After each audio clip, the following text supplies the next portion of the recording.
Bisa mengatakan dia DPO karena proses penangkapannya itu berlebihan, tidak wajar.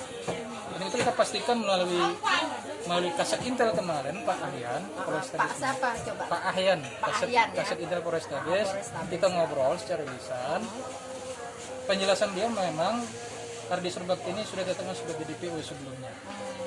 Nah, pada saat penangkapan Ardi Surbakti itu menggunakan kekuatan Polri yang kami nilai adalah berlebihan. Dengan menggunakan puluhan personil Polri dengan menggunakan senjata laras panjang, gitu ya? seolah-olah menangkap terduga terorisme. Nah, itu yang kita nilai sangat berlebihan. Indikasi adalah kriminalisasi. Apakah ada kekerasan waktu penjemputan? Tentu dengan perlakuan yang seperti ini, dengan atau tanpa adanya kekerasan, sudah menjadi bukti ini merupakan kriminalisasi bagi kami. Iya. Kan? Dengan tanpa ada kekerasan. Nah, namun memang pengakuan dari Ardi Surbakti sendiri pada saat dilakukan pemeriksaan, ada memang kekerasan-kekerasan yang dialaminya dari penyidik. Nah, namun memang karena sifat pemeriksaan itu adalah tertutup, kami belum menjadi kuasa hukum pada saat itu, tentu kami sulit untuk membuktikan. Namun pernyataan tersangka ada seperti itu. Kemudian apa yang menjadi kejanggalan berikutnya adalah mengenai saksi. Nah, benar nggak kalau Ardi Surbakti ini memang melakukan? Nah, penyidik menetapkan tersangka dengan ada bukti permulaan yang cukup, minimal ada 2 alat bukti. Kita bisa saja kita terima atau tidak. Tapi persoalan pasal 65 KUHP itu kan mengatur tersangka akan mempunyai hak untuk mengajukan saksi yang menguntungkan dirinya. Nah, kita kemarin meminta salinan turunan berita acara pemeriksaan dari Ardi Surbakti tidak diberikan oleh penyidik. Sementara itu adalah hak. Namanya hak itu wajib diberikan. Begitu kita minta. Jadi persoalan pada saat kita minta tidak diberikan. Dan terjadi perdebatan antara penasihat hukum dengan penyidik pada saat itu. Terlebih juga pada saat penangkapan tidak ditunjukkan dan diserahkan kepada keluarga surat perintah penangkapan. Surat perintah penangkapan penahanan itu baru kita dapat pada saat kita datangin ke penyidik. Ditangkap dulu baru surat perintah penangkapan. Atau surat pemanggilan gitu ya? Tidak ada surat pemanggilan, baik sebagai saksi maupun tersangka. Jadi semacam penculikan bisa gitu kan? Bisa kita anggap seperti itu. Artinya ada kewenangan penggunaan kewenangan aparatur negara yang bisa dilakukan ketika seperti itu. Itu yang kami nilai. Nah, kemudian Ardi Surbakti pada dasarnya membantah kalau ini dalam kemudian melakukan tuntutan hukum yang dituduhkan kepada dirinya. Nah, itu kita mencoba membuktikan dengan mengajukan saksi menunjukkan tadi, namun ternyata itu ditolak oleh penyidik dengan alasan itu akan menghambat tugas mereka dalam melakukan penyidikan. Namun perlu diingat, tersangka itu kan melekat kepada dirinya azas yang namanya azas praduga tidak bersalah. Nah, tersangka akan membuktikan dia tidak bersalah. Nah, ini tidak diberikan haknya. Itu tuh melanggar hukum, melanggar asasi manusia. Dari Polrestabes ya? Kita koordinasi mulai dari Kasat Reskrim mengarahkan kepada Kanit. Nah, Kanit yang memulai mengatakan kalimat nanti saja di pengadilan menunjukkan saksi tersebut. Kanitnya siapa sih Pak? Kanitnya Ricky. Ricky ya? Ricky. Oh, Ricky ya. Iya. Ricky Atmaja kalau saya tidak salah. Nah, kemudian kenapa kami langsung ke Kanit? Karena pada saat kami mengambil turunan berita acara pemeriksaan, kita sudah tidak lagi nyambung, jadi sehingga kita tidak lagi koordinasi dengan penyidik pembantunya. Kita langsung kepada pimpinan atasannya. Nah, penjelasan dari kami pada saat itu nanti saja di pengadilan mengajukan. Itu akan menghambat proses penyidikan yang mereka lakukan. Apakah sudah ada perajuan dengan Kapolrestabes? Pada dasarnya yang atau sharing gitu kan? Nah, sebenarnya dalam komunikasi kita via telepon itu sudah sama dengan permintaannya. Iya, betul. Tidak harus kita harus mengajukan surat. Iya. Itu kan tidak efisien. Iya, betul. Karena kan ini kan dia ditahan. Kalau dengan cerita surat menyurat, malah kita anggap itu akan memperlama dan mempersulit proses penyidikan kalau emang itu yang harus dilakukan. Bahkan penyidik juga pada saat itu minta kita sebuah surat, minta BAP, kan tidak harus, itu adalah hak, kan begitu. Nah kalau memang kita sebagai kuasa kita tinggal minta kuasanya, simple sebenarnya, kan seperti itu. Nah jadi saksi yang menguntungkan itu tidak dipenuhi pada tersangka. Nah kriminalisasi ini kami perkuat setelah kami mendapatkan fotokopi ya, bukan salinan, fotokopi berita acara pemeriksaan. Kami memahami isi dari keterangan dari ahli subjektif, tidak ada satupun pertanyaan dari penyidik yang menawarkan agar tersangka menggunakan haknya untuk mengajukan saksi yang menguntungkan. Tidak ada satu pertanyaan pun yang kami lihat. Artinya bisa kami nilai arahnya memang agar supaya ini wajib bersalah dan disubjektif, wajib dihukum. Apa motifnya? Mungkin bisa dipertanyakan kepada penyidik. Nah, tapi kami menilai ini ada ketidaknetralan, ada ketidakprofesionalan penyidik dalam melakukan penyidikan terhadap disubjektif. Terus dari pihak PTPN 2 sendiri gimana? Apa ada negosiasi atau sharing dengan dari pihak petahana? Sejauh ini dari pihak PTPN 2 tidak ada bersinggungan dengan PH. Namun kalau untuk kepada keluarga kita tidak tahu. Kepada PH sendiri tidak ada bersinggungan. Dan kami sendiri kalau ada bersinggungan, kami akan mencoba menghindari. Karena pada akhirnya akan tidak bagus dalam pembelaan Ardi Surbakti sendiri nantinya.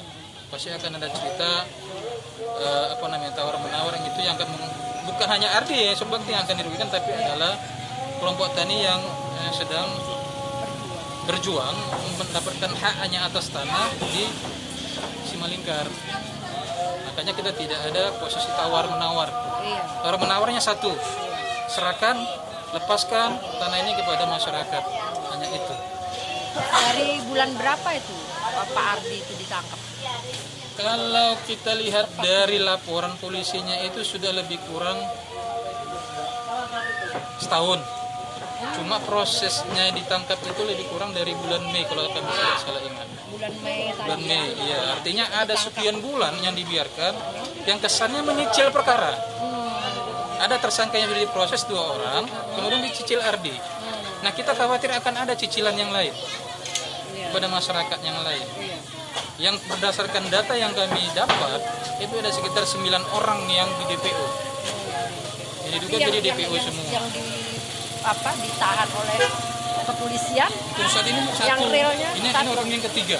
Ini orang ketiga. Sebelumnya 2 sudah dalam proses di pengadilan. Oh, di pengadilan. Di pengadilan. Nah, orang yang dalam proses pengadilan ini lain 2 tersangka yang sebelumnya kita sudah dapat pernyataan mereka bahwa dalam proses dalam tuduhan yang dihadapkan kepada Ardi Surbakti ini tidak pernah berada di lokasi sebagaimana yang dituduhkan terhadap dirinya. Nah, untuk membuktikan benar nggak dia tidak berada di lokasi selain daripada keterangan 2 orang tersangka tersebut, kita cari tersangka saksi yang lain yang bisa menjelaskan dia sesungguhnya di mana. Nah, itu sudah kita ajukan kepada Kanit melalui WA. Nah, itu yang ditolak. Artinya semacam ada kesengajaan untuk tidak mengungkap fakta yang terjadi sesungguhnya di mana berdasarkan versinya tersangka. Tidak ada musyawarah. Tidak ada pembelaan diri yang dipenuhi pada seperti itu. Nah, kemudian dari fakta ini, dari proses yang tidak adil ini kita mencoba berkoordinasi dengan kejaksaan yang akan menanganinya nanti di pengadilan. Kita sudah berkoordinasi, kita sudah sampaikan keluhan ketidakprofesionalan penyidik ini kepada jaksa. Ya harapannya nanti di jaksa, walaupun mereka punya kewenangan masing-masing, tapi yang kami pahami, jaksa ini sebagai kontrol dari proses perkara yang ada di pengadilan terhadap penyidik. Mereka adalah kontrol sebenarnya. Nah, jadi kita berharap jaksa nanti punya pengertian kepada tersangka. Apabila ada hak tersangka yang tidak dipenuhi oleh penyidik, kita mohonkan kemarin agar supaya diberikan petunjuk kepada penyidik untuk melengkapi. Bang Ali sekarang bagaimana komentarnya ini Bang? Pendapatnya ya? Ya, Terima kasih. Jadi, jadi pertama bahwa proses kriminalisasi terhadap para aktivis, para pejuang, para petani yang membela haknya ini sering sekali terjadi dan bukan sesuatu yang mengejutkan. Tetapi yang kita sayangkan pola-pola ini terus dilakukan dan diamini bahkan diikuti oleh teman-teman dari aparatur kepolisian. Itu kami sayangkan. Padahal sebenarnya kita berharap bahwa reformasi di tubuh kepolisian itu bisa berjalan secara efektif, termasuk reformasi budaya. Sehingga budaya-budaya lama itu tolong dihindarkan begitu ya. Mereka kan harusnya bersifat netral. Sama saya sampaikan bahwa mereka jangan lupa bahwa mereka adalah pengayom masyarakat. Iya, pelayan masyarakat. Pelayan masyarakat. Ya, mereka harusnya mengutamakan kepentingan masyarakat dan mengedepankan free assumption of innocence itu atas praduga tidak bersalah dan setiap proses-proses.